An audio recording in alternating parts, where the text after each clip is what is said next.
காயமா அம்மா ரொம்ப நிஜமாக உன்னை மிஸ் பண்ணுவேன்.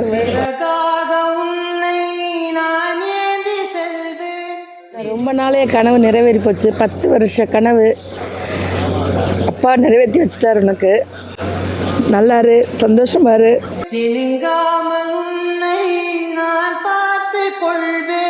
ஆக்சுவலி நான் வந்து ஃபஸ்ட்டெல்லாம் எப்படா கல்யாணம் பண்ணிட்டு போவேன் அப்படின்ட்டு இருப்பேன். பட் நாங்கள் ஒரு டாம் அண்ட் ஜெரி மாதிரி தான். டாம் அண்ட் ஜெரி எப்படி தான் சண்டை போட்டுட்டே இருந்தாலுமே கடைசியில் டாம் இல்லாமல் ஜெரி இல்லை, ஜெரி இல்லாமல் டாம் இல்லை. அந்த மாதிரி தான் நாங்கள் 2 பேரும்.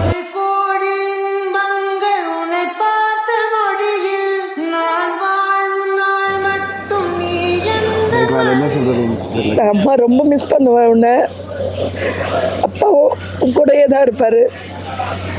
எல்லாருக்கும் உன்னோட கோவம் தெரியும், உன்னோட பாசம் கண்டிப்பாக புரிஞ்சவாளுக்கு மட்டும்தான் தெரியும். அது எங்கள் 2 பேருக்கும் நல்லாவே தெரியும். ரொம்ப